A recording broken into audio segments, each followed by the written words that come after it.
Hi, I'm Jamin Brazil, and you're listening to the Happy Market Research Podcast.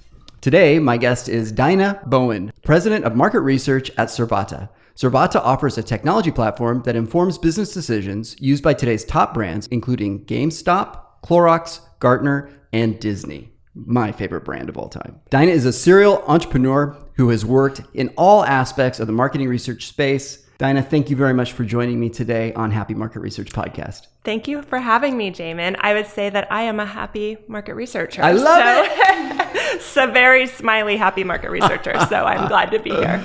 We all are. We all are, as long as we're making payroll. What we found is our audience is really interested about what Survata is doing today, how you're specifically fitting in. But what I'm really digging is the background of what got you here. So could you tell us a little bit about what it is that your parents do and how that's informed what you're doing today? Yeah, absolutely. Well, my dad was an auto broker and he was in the car industry. And so he is a very dynamic salesperson. He is your quintessential car guy. And I grew up with him owning his own business, so also an entrepreneur. And what he did was he bought fleets of rental cars from Hawaii and then sold them as used cars all over the mainland. Wow. And so for me, I got to travel with him, which going on a business trip to Hawaii is like how I thought business got done when I was growing up, a little spoiled. Now I look back and I'm like, wow, I was really fortunate. But I would get to travel with my dad when I was on school breaks and sit in on business dinners that he was having. And just a lot of it was just observing the way that he did business in the Pacific Rim. And my mom was a teacher and an educator, so my parents were always very supportive of education. The sales side of things that your dad had, right? That sounds like it fed directly into, obviously, your marketing background. Did he use TV, radio, etc., or was he more network-based distribution? He was more network-based distribution. I would say we're very similar in that we are very just social animals. Both of us are. We like to talk to people. We like to network. We like to build relationships. And that, to me, whether it's in Survata or in the market research industry, that's what I enjoy most. It's, we all spend a lot of time at work. My daughter will sometimes call me a workaholic, but it's because I love my job. And I want that to be an example to her that you can be a professional and love what you do. And it's about the people that you spend your time with every day. And, life is short and we spend a lot of time at work. So if you can surround yourself by wonderful people and partners and colleagues that support you and you support, then I think that's a pretty good life. Yeah. No more Mondays, right? So I had a conversation with John Dumas of Entrepreneur on Fire, like one of my aspirational podcasters. He's got about 1 million listeners. Sorry, 1 million listeners is what I meant by that. Anyway, he said, Jamin, every day for me is Saturday. And I'm like, that's right. I mean, literally, like I woke up this morning early. I couldn't wait to get in the car, come down here, meet you face to face and have the conversation. It's just like when you love what you do and the people you do it with, it makes all the difference. Yeah, I agree. And, Saturday is my most energetic work day of the week, which sounds really strange, but I go to the gym and I'm on the elliptical catching up on everything that didn't happen during the week. And it's my catch up. So I'll tell my team, don't feel compelled to respond. I am getting back to you. Totally. But I think it's the time where I think the most about social media posts and blog posts and just, I don't know. I think it's because you get a little bit of space for yourself and and my mind goes to business a lot of times, but in a fun way. Do you think that the Saturday morning, I'm going to call it 3 hours, do you think that it could be more, it could be less, but like 3 hours of work that has a bigger lever of what you get done in the week? Like, do you think that 3 hours actually equals a whole day? It sometimes, in terms of just quiet, get things done, work and thought time, absolutely. I also think that my observation is that I'm not unusual in that regard. I actually think that certainly in the market research industry, a lot of executives use that time because you're used to getting up early anyway. Yeah, totally. And so you're up. And so your family's still sleeping in or doing their thing. And it kind of gives you that quiet time in the morning with your coffee that's not a regular work day to do that. And so it's pretty common, actually. And I'll out Kristen Luck, but Kristen Luck and I sometimes will be late night on a Saturday or a Friday night. And I'm like, look at us emailing right now. Winning. Yeah, I don't know, not trying to set an example there at all, but you know those Friday nights that you have on occasion. Hopefully not every Friday night. I do. Yeah. Kristen and I have had, she's like my work wife, so to speak, right? Everybody's always said that in the industry. And we're not two sides of the same coin. We're literally the same side of the same coin. And so, yes, we absolutely. I get it. Those Friday nights. And, the work wife and work husband. Yeah, yes, it's a different I have thing. Several of those, I think, in my past. Yeah. Let's talk a little bit about your academic background. Nursing, super interesting. Yeah. How is the healthcare? So you were originally obviously going into nursing. So I started out going into nursing. I will have to tell you, self-admitted, I am not the most nurturing person. Like if someone says I need a Band-Aid in my family, I'm like, get it yourself. They're like, but I'm bleeding. I'm like, well, then stop it. Apply pressure and get it yourself. While I think of myself as a nurturing business mentor, maybe not so much on the healthcare side. Mm-hmm. So I decided to pivot and go into business. But you asked about my parents earlier. I grew up with a dad that said, hey, you should grow up to be a teacher or a nurse, right? And that sounds a little old school Archie Bunker, I think. But he wasn't saying it because he was trying to restrict my choices as a woman. It was because he thought that would be a successful path for me, right? But I didn't want to be a teacher or a nurse. And so I went into healthcare, and what I really loved was business. Mm-hmm. And what happened is when I transferred over to the business healthcare program, the business school at Oregon State was sponsored by Hewlett-Packard, and we had state-of-the-art technology. Our technology was all of the newest stuff that the business world didn't even have yet. So as a function of the time and space that I was in, when I came out of school, I had technology skills that were beyond, in terms of using the software and the hardware, beyond what was in the business world. And so I went that direction. I took healthcare and went into healthcare technology. Interesting. Yeah.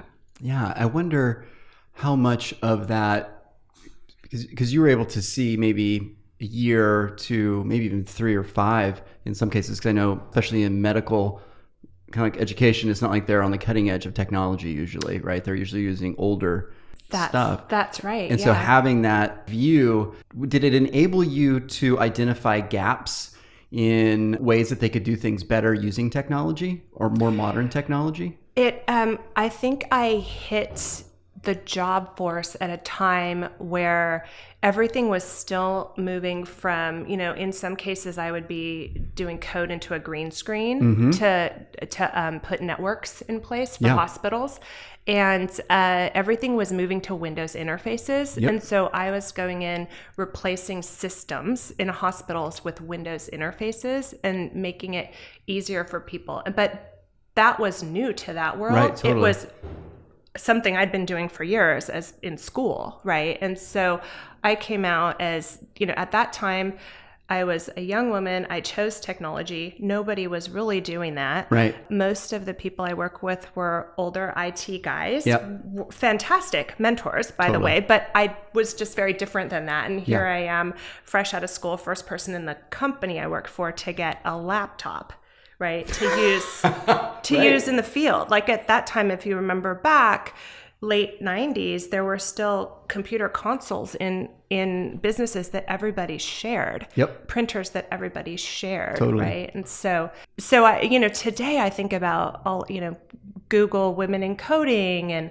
it's a thing now to be a female engineer in Silicon Valley. And I'm not an engineer, but just there's so much more for women in terms of supporting them in technology today. And at the time, I was just trying to figure it out because it would just happen to be something I was interested in. So, and I think everybody in those days, like those were super early days, were just trying to figure it out. There was the application of technology, as I reflect on the 90s and then 2000s and then really the last decade too, that we're getting ready to close soon. it feels like it was very unstructured, right? And then all of a sudden in, I want to say 99, triple S XML formats came out for market research data structures that actually informed us as an industry of how a single select or multi-select question should be coded digitally, right? And so you see this like structure that keeps getting narrower and narrower, which is one of the reasons that I think, Wire, and I know that you're involved with Wire, Kristen Luck's organization, gosh, it's turning into a podcast about Kristen Luck, is so important, is because I think as things get narrower and narrower, we need to make sure that we're more and more inclusive. And as we continually see in the data, the more diverse teams are, the higher the probabilities of success and the greater the outcomes. All right, so let's shift gears a little bit. Okay. If you were a young professional wanting to get a job at Survata or another insights-based organization, whether it's a brand or agency side, what are some of the steps that you would take in order to secure your job?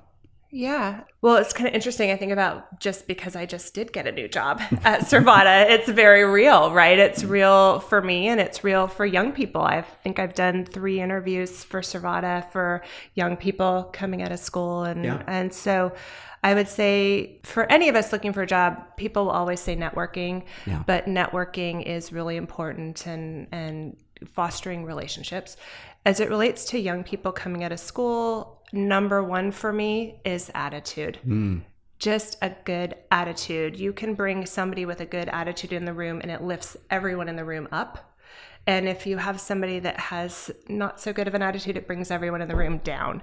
And I like things to be up. I like upbeat. We have hard days, but attitude is how you get through those hard days. And so attitude is by far number 1. Number 2 for me is willingness to get in there and roll up your sleeves and be part of the solution. And so stylistically as a leader, I'm a roll up your sleeves leader. I'm a player coach operator, and it's because that's what I like to do. Right. And I like to get in there and be part of the team and co-sale and work together and do things together. And so I look for team members that come on board to Survata that want to be part of that. And I would say the thing that is like fingernails on a chalkboard to me when I'm talking to candidates or even people young in their career is, well, that wasn't in my job description. And when I hear that, I'm like, oh my gosh, I don't know if this is going to work, because I think back to the job description I had at Market Tools when it was a startup, and it was like, wasn't in my job description. I came on board to be an implementation manager. I moved out to General Mills to run a remote team. I was kind of a client service person at that point / implementation manager that went on to lead sales, that went on to start the central region for Market Tools. And all of those things built my career in market research. And none of those things were in my job description. Right. None of them. Right. Not one. And so and the thing too, I would say is someday it's your job to be a C-level executive, and other days it's your job to just help take out the garbage. Right. Right. Like if you're an entrepreneur, you're the janitor and the CEO and everything in between. 100%. Right. And so it's really about not feeling entitled, like, oh, I just got this degree, so I don't do that, right? It's like we all do that, whatever that is, to get through the day, right, to work together, to have a team culture. And so I would say that for me, it's the attitude, but it's just willingness to jump in. And I love people that make mistakes of action. It's the inaction. When you do nothing, it's like something clearly needed to be done, but you did nothing, right? If you do something and the client or your team member sees that you're trying, you might not be perfect, you might not be all the way there yet, but you're trying. And so anybody that I see that's trying, that's rolling up their sleeves and getting in there, is somebody who I want on my team. So there's so much to talk about. A lot there. I want to hone in on 2 things. Attitude. You've got to bring it to the table. Like if you're the kind of personality where when you come in, you're looking at receiving, it's going to be tough. But if you enter into a conversation, or when you show up to work on a Monday morning, even if you're out late Sunday night, you need to expect that you're giving the energy to the room, right? That is huge, the impact. The other thing I really want to hone in on is, as you went through I'll call it the accidental job promotions of market tools, and I don't mean that in a, you see what I'm saying? It's absolutely true. Right. Yeah. Not only did you not say, my job description's changed, or you probably, and I'm hypothesizing here, so if I'm wrong, please correct me. It would be a normal course in the show. You probably weren't also saying, hey, I need to get paid more money. I was, I've talked to even some folks on my team about this recently. It's an interesting conversation, the conversations of titles and the conversation of money, right? Because they're just practical realities. Totally. Right? They're practical realities of your cost of living, of, paying the bills and things. They're practical realities of how people view you inside and outside the industry. It's just our culture. But most of the jobs that I've done, I was already doing the job before I got the title and before I got the raise and before I got the commission check and whatever, right? It was like, oh yeah, I deserve that, but it was, the things to get to that point were already happening. And I think that as a young person coming out of school, I think that's just a misnomer that all of us as leaders need to help mentor people on, which is, hey, it's not like you get the promotion and then you level up your game. Right. Like, oh, when I get the promotion, now I'm going to act more like an executive, or now I'm going to act more like a manager. No. You're doing those things already. And when somebody sees that in you, you're like, yeah, I want that person to be in charge, and I want them to have the title and have the appropriate salary for that role. And you're happy to give it to them because you're like, you deserve it. 100%. And you're rooting for them. And I can, with Wire, or even with any of my mentees, whether they're through Wire or not through Wire, or just people on my team, you can start to see the signs of people that are on the C track. Yep. You can just look at that and be like, oh, I'm betting on that person, I'm betting on them, and I'm betting on them too. Totally. And it's fun. And I would say, I know I mentioned Wire, but I would say that that's true of women and men. And that's really important to me to kind of call that out, is I'm an equal opportunity mentor, and I've mentored both women and men throughout my career. And it's true for both. Attitude and, doing the job before you get the title. So we've talked a lot about the values you have with the characteristics.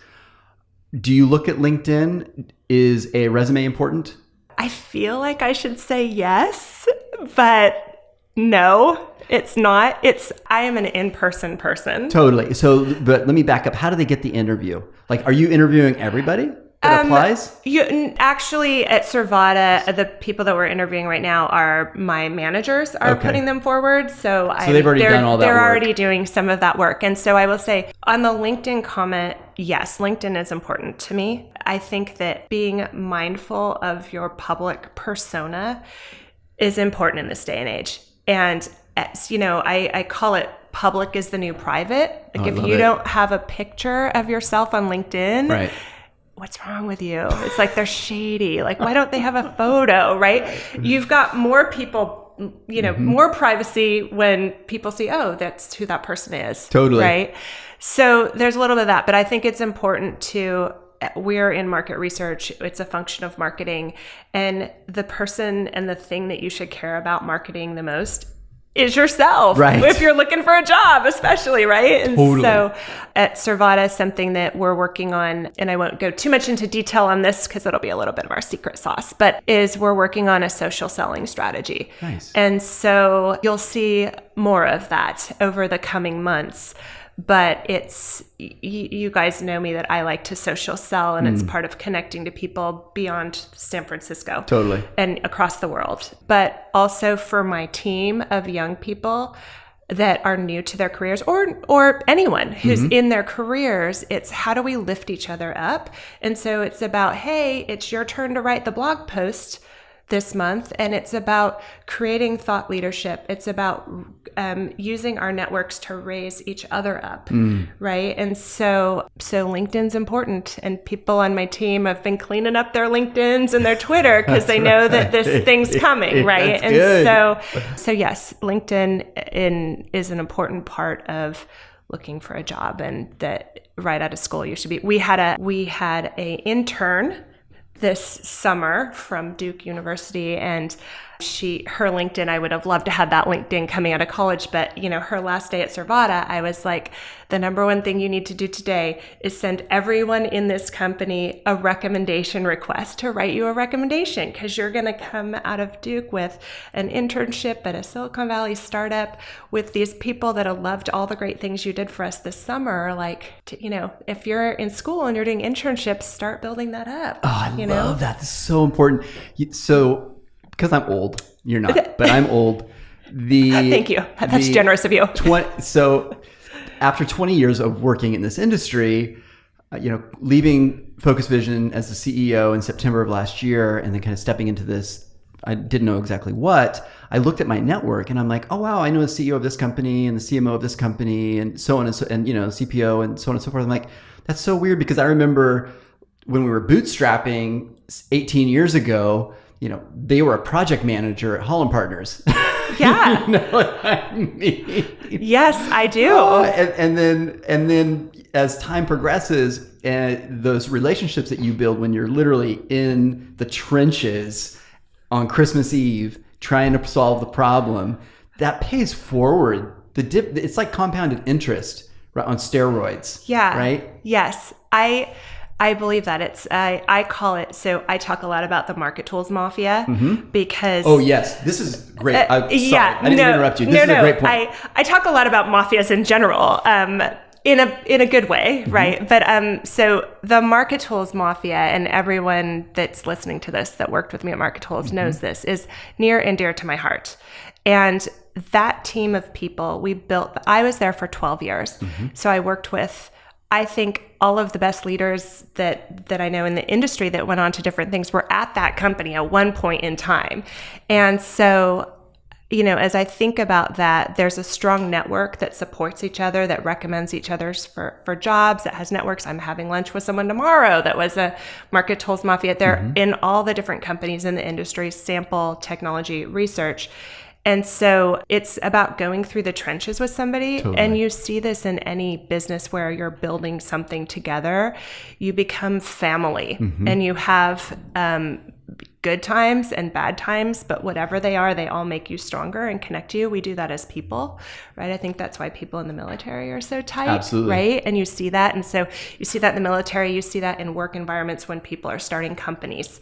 And so, but there's other mafias out there, right? There's the Decipher Mafia. Yeah, there's the Greenfield Mafia. There's the Research Now Mafia. You think about all these companies that were being built as online research emerged. And then I get to watch all these people that have gone on to build their own companies who are sort of, managers or directors or, tier 2 executives that have all said, hey, I want to go out and build something and take a shot at it. And, no matter what that outcome looks like, you're rooting for that person who's just going out there and taking a shot at it. And so anyway, I've kind of digressed on that, but that network is also a LinkedIn network. Absolutely. And it starts on day one when you walk into the room, which is why it's so important that people give energy and not take it, because how you behave when you're 23 or 4 and getting paid is how you will be perceived in 20 years later. And the Survata team is that energy right now. You get it when you walk in. So that, we're in the middle of a build. There's the team that was early on that just rock and rolled through Series A, right? And then I get to come on board at this really exciting time of just closing Series B and help grow the business at this time. And so we're in the middle of another one of those things, and I just love that feeling. And I look at everyone on the team, and I think back, I remember when I was at that level at Market Tools, right? And totally. It was pre-married, pre-babies, manager, director level title, C-level title, all of that. And we were all entrepreneurs. And I look at this team and I'm like, this is so exciting. You don't even know what you're in for. I know. Fasten your seatbelt. And that is the best part of age. We were talking, probably the best skill that I have is pattern recognition. Yes. And that's why, anyway, so it's great. And then what's going to happen, because that there's like these floodgates of cash and I was around in the 90s. I lived through the .com crash, with my company. Yeah. That's going to happen again at some point. That will happen. And we know how to react. Yes. It's totally different, right? Yeah. You don't have to go through it the first time. Yeah, it's interesting. I was reflecting on the first .com bust and market tools, because I think one of the questions that you guys had sent me was about SurveyMonkey, right? And so I think back to all SurveyMonkey and what happened between market tools and SurveyMonkey, right? It's like a Harvard Business Review case. Like, some of it is just classic stuff, but when you're in the middle of it, it's really hard to see the forest through the trees, right? You can't. And so market tools, we were the first online survey platform, and that was Zoomerang, DIY, won lots of awards for that in the year 2000. And Zoomerang closed, if I remember correctly, like in around 99, over $20 million in funding, I think. It was a big round in those days. In those days, right? It was the high-flying days. And I mean, definitely the dominant just for the audience, because maybe a lot of them don't know, but they were the dominant force in the DIY survey platform. That's right. Right? They were the Yahoo of... Yeah, right. And my job, actually, when I came on board, similar timing to the timing of coming on board to Survata, at that time I came on board as an implementation manager because of the network experience. And so I was the implementation manager for Ztelligence, which was the enterprise platform. There were no DIY consumer platforms. Zoomerang was that, and there were no enterprise platforms. And I think Confirmit was getting started around the same time. And actually, we saw Confirmit as more of a direct competitor to us at that time than SurveyMonkey. Right. SurveyMonkey didn't even get started till 2004. That's right. I was 4 years into moving from San Francisco to Minneapolis to take on running the General Mills account. And they started in Wisconsin above a record store. Like, today we think of them as Palo Alto, Silicon Valley, and all that it is now, but they were not a threat at all. It was a classic, you don't think they're a threat until it's too late, right? And so that was 2004, and we thought that they were going to go under. They didn't even really get going until 2006 and get momentum. And so by the time we realized they were a threat, they had too much momentum already, unstoppable momentum. And so we actually focused on building capabilities that they didn't have. So as opposed to just this race to be the same, we focused on what are the key things that we can be different. And in the end, those were the things that SurveyMonkey ended up acquiring, and also just the user base and everything else. Yeah, the panel assets. And the Zoom panel, which we built the Zoom panel, originally with General Mills, and then that went on to be our big consumer panel asset. Yeah, it's such an interesting story. They had, I think one of the things that stood out to me as they entered first in 2004, it felt very copycat. And then, no offense to SurveyMonkey people, because I love them very much, but in that point, I'm like, gosh, really? It just felt like the same thing. Yeah. But then, like you said, about 2 years later, it felt like their marketing just, I don't know if they got funding or what happened, but it felt like Dave came on board, and he came on board, and it was a game changer, I think, for them at that point. And they focused on DIY, they focused on the long tail. We were at Market Tools. We pivoted to survive the .com boom. Yeah. And that's what happened. Yep. That's what changed things. We had to do that to survive. Totally. And so it's this sort of, should we have focused more on Zoomerang? Maybe, but would we have been around to talk about it? Don't know. Right. So we pivoted into the panel. We pivoted into full service research. Yep. We focused on big brands and enterprise. Yep. And they focused on that long tail of DIY. That's all they cared about. So, in the end, that was what ended up driving, the valuation of the sale of Zoomerang to SurveyMonkey. Yeah, and congratulations to SurveyMonkey, because as you know, they recently filed their S1. And yes, I heard that. Yeah, it's kind of a big deal. Yeah. Kind of a big deal. It'll be interesting. I'm watching them like white knuckle just to see what's going to wind up happening with the valuations. I'm excited for them. They're going to do well. So let's shift gears. Survata right now. Yeah. Congratulations, Series B. It's a really, really big deal.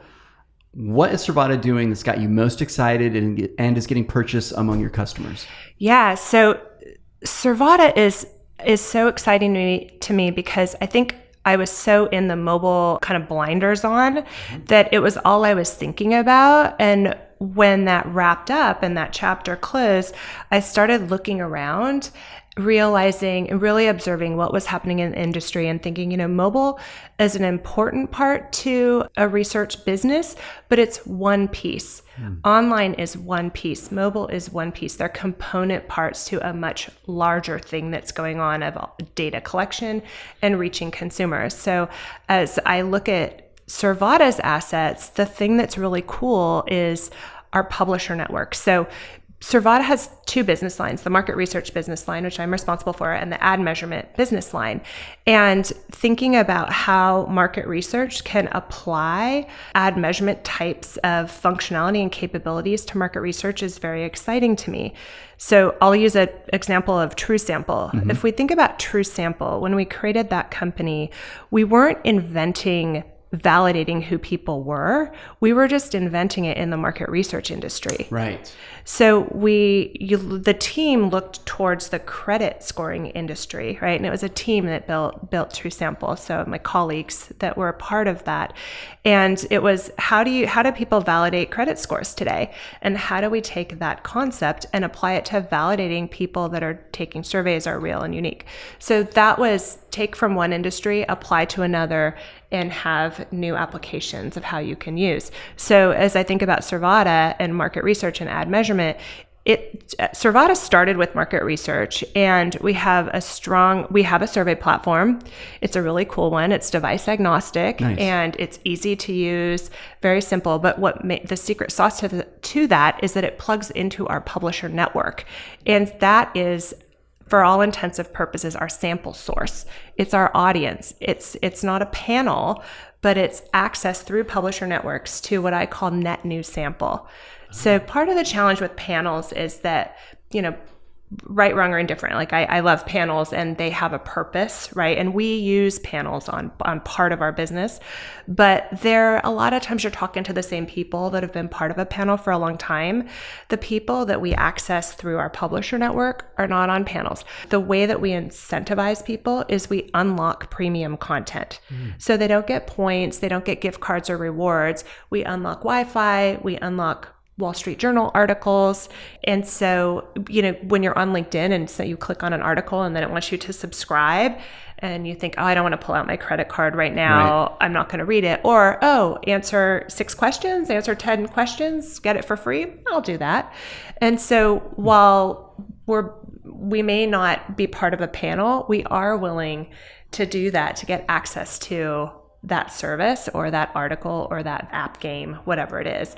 And so we have a unique way of reaching audience, and we also have a massive scale in the way that we can do that across the web. So our respondents are not your typical panel respondent, but we've got a lot of them. We've got them across all devices, and we've got national rep sample going out the door. We don't have to weight it or balance it. You just Let's go. So our survey platform is connected to our survey wall. And when people do surveys with us, they go out to the publisher network. And you can do that in a DIY capacity. You can go on to our platform, you can set up your survey, you can launch that survey, and it gets sent out to the publisher network, and then you get your online results. Very unique. In terms of how you're accessing the completes, right?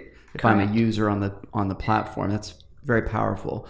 You obviously define the sample frame after or at some point during your project creation. Right up front. Yeah, you just click, age, gender, you set your parameters, and then you just say, how many people do I want? Do I want 200? Do I want 500?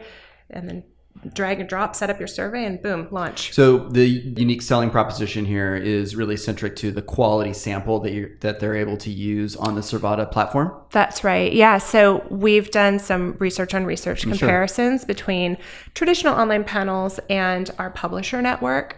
And the thing that you don't see on the publisher network is fraud, because there's no incentive. So you don't see duplicate survey takers.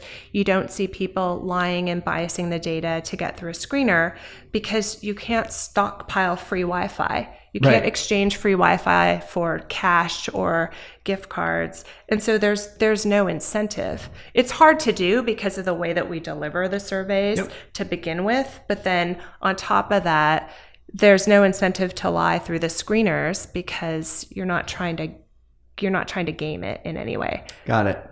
Super interesting. Yeah. I'd love to see that white paper. Maybe we'll put that in the show notes. Yeah. I can share some information with you on that. Yeah, it'd be great. Yeah. My guest today has been Dyna with Survata. Dyna, thank you very much for joining me today. Thank you. It's been a pleasure.